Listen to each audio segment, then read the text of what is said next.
Hi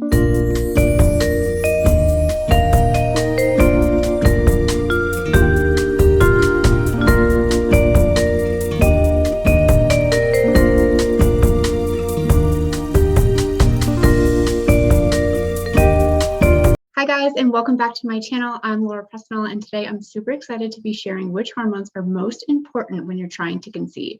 So if you're ready to be a mom, or if you're already a mom and ready to add to your family, understanding our hormone balance is super crucial to be successful in order to conceive. So I work with women on naturally balancing their hormones, and I'm super strategic on what your symptoms are, what your hormones are doing, and how we can play around with your self-care, your food, your fitness to bring everything into alignment. So today we're going to be diving into which hormones you should be focusing on, what does it feel like when they're off, and things you can do about it to start that hormone balancing journey, especially if you're on the trying to conceive path.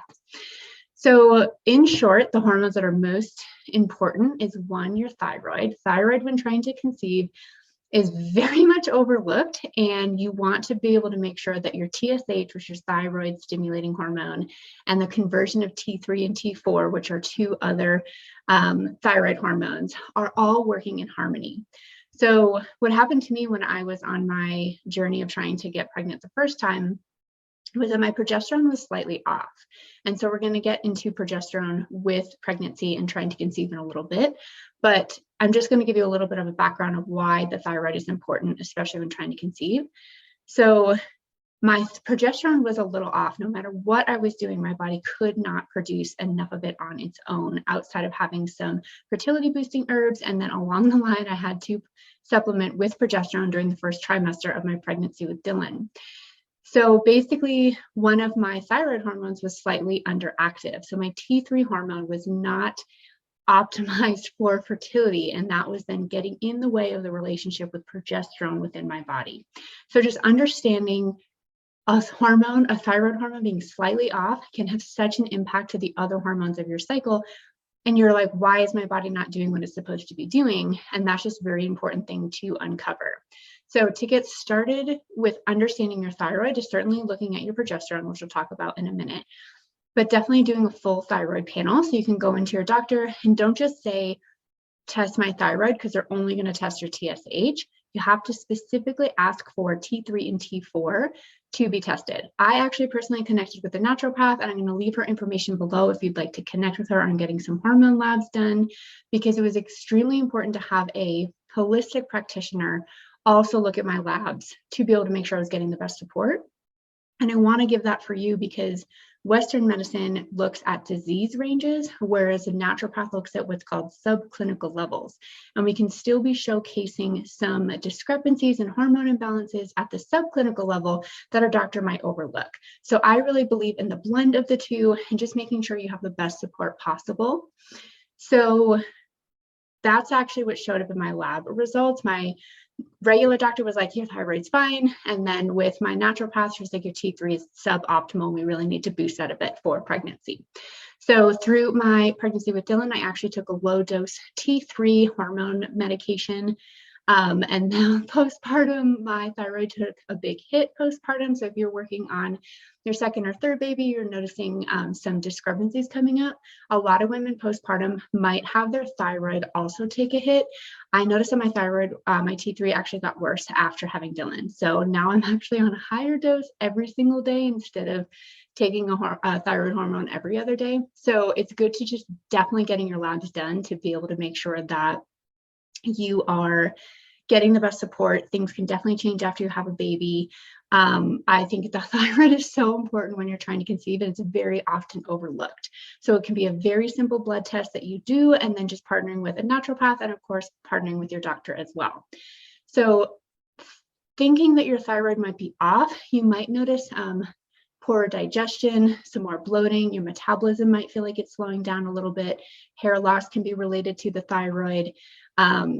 Not having enough progesterone, so feeling bloated before your period, feeling irritable, feeling moody, that can definitely be signs that you need to look into your thyroid. Another easy way to be able to tell if your thyroid is off is if you're doing any basal body temperature tracking. So the thyroid really shows up in our body temperature. So with temperature tracking, especially when trying to conceive, you really focus on the luteal phase to be able to confirm that ovulation happened and you want your temperature to increase. And basically what I noticed with mine was that my body temperature had a really hard time getting up to like 98 degrees or higher. I noticed that it would kind of hover around 97.5. It only kind of went up by a few degrees, which is certainly fine, but I actually felt more comfortable when trying to conceive to have the body temperature closer to 98 degrees. Some women just naturally have a more operating thyroid than mine does, but it shows up in your body temperature and if it's too low or not. So I knew, oh, we would have a hard time conceiving because my body temperature is actually too low in the luteal phase and my body isn't heating up enough to be able to create that progesterone to be able to really have like a squishy, healthy lining for the egg to implant. So that was another indication that helped me understand to look deeper into my thyroid. So it's wonderful that we have all these tools to be able to kind of understand what's going on with our body. Here's what I'm noticing that is happening, and allows us to be able to ask the right questions and diving deeper and partner with the right practitioners to be able to get the best support that we need. So I did need to take a thyroid medication, and I noticed within 48 hours of taking the medication, my temperature went so much higher. It was either 98 degrees or about 98.2 degrees, which was so much healthier for me in the luteal phase. So if that helps you to just dive a little deeper, to temperature tracking is really important for your thyroid. So that's one piece of a hormone component that's really important when trying to conceive. The second is certainly looking at your testosterone. So you can certainly do a full hormone panel that is going to look at your estrogen, progesterone, cortisol, testosterone, which will give you a fuller picture. That's personally what I did the second time I was trying to conceive. So testosterone is important because it can get in the way of all the other hormones working in harmony too. So high levels of testosterone, you might also have heard of androgens. These is high testosterone levels. So again, this can come up with many women who have PCOS. It gets in the way of ovulation. So you really knowing if your ovulation is optimized, that's obviously very important when you're trying to conceive, because if you're not ovulating well, you might not be having the best outcomes in terms of pregnancy. So high testosterone levels can show up in hair loss. It can show up in a lot of skin issues. It can show up in a lot more hair around your body versus your hair. So women notice it more like maybe on their chin or other parts of their body that they wouldn't normally get it. And then it's also like if you notice bloating in your arms more, that is an indication of testosterone being too high. So we want to make sure that testosterone is balanced so that it helps clear the pathway for ovulation and making sure that your body is obviously functioning the way that you need to. And then the other component with hormones that I really want you to focus on is the relationship between estrogen, progesterone, and cortisol. So these are three hormones that really work together and really make a difference on our cycle health, pregnancy, trying to conceive, postpartum, like the whole thing. They very much run a woman and all the good things in your life, but also can show up in a lot of negative symptoms when these three are not balanced. They really work in harmony together. So estrogen and progesterone are the two hormones that are running your cycle. So estrogen is more dominant in the first half, where progesterone is more dominant in the second half. So progesterone is really important when trying to conceive, because in the second half of your cycle, you want progesterone to rise enough and have enough in your body so that the lining of your uterus can thicken enough for a fertilized egg to be able to implant, which then means you're getting pregnant. So women who are struggling with low progesterone, as certainly has been my case, you might notice that getting pregnant could be more challenging because you're not having enough progesterone thicken that lining so an egg can't implant. And then you really need progesterone to be in alignment for when you're pregnant to be able to maintain a healthy pregnancy. So many women might notice that they miscarry because they don't have enough progesterone. So just understanding that hormone is really crucial when trying to conceive. And it's more dominant in the second half. And then what happens with cortisol, which is one of our stress hormones, it's activated through the adrenal glands. And if these three are not in harmony together, this is what happens with cortisol. Let's say your stress levels are too high, cortisol increases and it competes with the same receptors of progesterone. So if progesterone is trying to attach to the receptors in your body and can't because cortisol is in the way, progesterone goes down. So really paying attention to your stress levels, setting boundaries? Are you saying yes to too many things? Are you running around doing all these things? What does your fitness look like? What does your mental health look like? Like all of these really actually activate cortisol. Even our mental thoughts activate cortisol, which is insane. So really making sure that you're calm and serene, which is what you need to be a happy, healthy, pregnant woman and postpartum with a newborn. So estrogen and cortisol can also kind of like combust together. Estrogen is a very stimulating hormone and cortisol is very stress inducing, whereas progesterone is a very calming hormone. So it's interesting to also know how our emotions are feeling to understand our hormone balance. A lot of our hormones are driving our emotions. So when you make this connection, it actually is very helpful in understanding how the relationship comes together. So to know if these are off, I definitely fell more in the category of being more estrogen dominant because my progesterone was too low, because one of my thyroid hormones was a bit off. And then at another time in my life, before I started Balanced Bombshells, I had a very high stressful lifestyle. I did way too much cardio. I was working out too much. I didn't understand how food was impacting my gut. So I had a lot of inflammation going on in the body.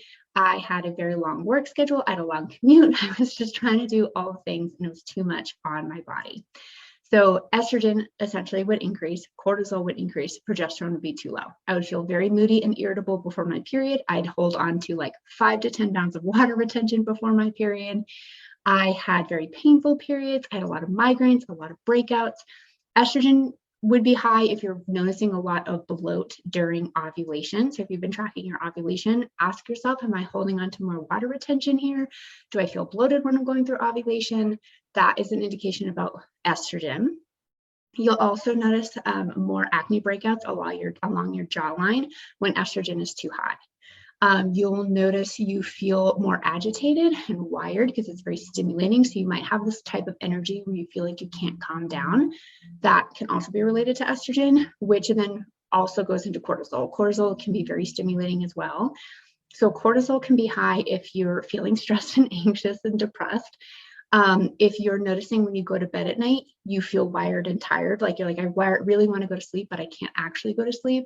If you notice you're waking up in the middle of the night, if you notice that you actually had a full night's sleep, but you wake up not well rested, cortisol is really important for our sleep and managing our stress levels. Cortisol can also be high if you notice a lot of belly weight gain. The hormone basically gets stuck in our midsection. I've worked with a lot of different athletes and a lot of women who are very high stress.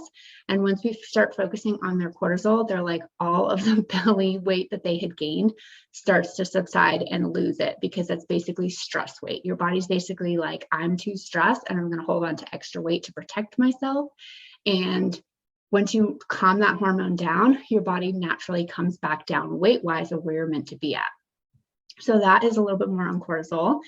And then you might also feel a crash in the afternoon. So you're like trying to get through the day, you don't feel awake until maybe mid-morning, and then you're crashing again in the afternoon. And then at night, you're like, wow, I'm really ready to go to bed and I can't go to bed. This is your cortisol pattern being off. And there's definitely ways with food and fitness and your lifestyle to be able to tone that hormone down fairly easily. And then you need sleep to be able to metabolize cortisol effectively. So if your sleep is compromised, your body actually can't metabolize the hormone. And then you're waking up and you're basically like compounding with your stress on top of each other and making the cortisol worse. And then with progesterone, again, feeling irritable, bloated, you're supposed to, before your period, this is a good test to be able to understand this hormone, is you're supposed to feel very calm and relaxed before your period, because progesterone is very calming. And you might notice that you'd rather sleep in for a little bit in the morning. You feel a little bit more reflective. You feel a little bit more like you want to be alone. Progesterone is it's like a sleepy hormone too. So when you are pregnant, progesterone increases quite a bit. So you might notice a lot of women are experiencing brain fog, or they're feeling really sleepy, especially in that first trimester. That is progesterone doing its job, certainly helping to protect you, but not necessarily making you get after your life, which is what you might be used to. So these are 3 different hormone components that you should be focusing on when trying to conceive. Definitely, if honestly doing a full hormone panel, I think would be very beneficial. Again, I can leave my naturopath information for you below. She's who I see. I work on her team. It's just extremely helpful to be able to get the data, because otherwise we're then just shooting in the dark. And I feel like when you're trying to conceive, that's the best time to be getting your hormones tested. If you can give yourself a preparation period before you start trying, to be able to just understand what tweaks do I need to make, and then knowing what's going on with your thyroid, testosterone, and then of course like the 3 other hormone relationship that you need between estrogen, cortisol, and progesterone. If you can have all of these in working harmony, ovulation is going to be optimized. Your luteal phase is going to be optimized to be able to implant a fertilized egg. And then your body will have everything that it needs to be able to maintain a happy and healthy pregnancy. So I hope this is beneficial for you. I know it's a little bit more technical than some of my other videos that I've done before, but I really wanted to dive into more of the science of the hormones, especially when it can be so confusing when we're trying to conceive. You know, it's one thing to be tracking our cycle, we're tracking ovulation, we're getting our period. But if we don't understand like how these hormones feel when they're off, if we don't know what's off, your efforts are not maximized. And I really want you to be able to succeed if you are on this journey, because it can feel so overwhelming. But if we know how to balance our hormones and we know what our body is doing, that education and that analysis within our own body is extremely helpful. Because everything that I was noticing when trying to conceive with Dylan, I started noticing came back when I was trying for baby number 2. So I remember feeling so much more grounded and secure, because I knew what to do. I had gone through the process again. I knew how to optimize my body for fertility. And it is different from my everyday wellness. And for some women, that might not be. For me, I needed a boost to be able to get pregnant. And for you, that might be the same, and it's okay. And I hope I can help you on this journey. If you want to book a discovery call with me and you want to dive deeper into how you can start making these changes in your life, and you want that accountability and not doing it alone, I'm here for you. I totally understand. It can be very overwhelming. And I'm excited that you joined me on this video. And if you have any questions, please drop them in the comments below.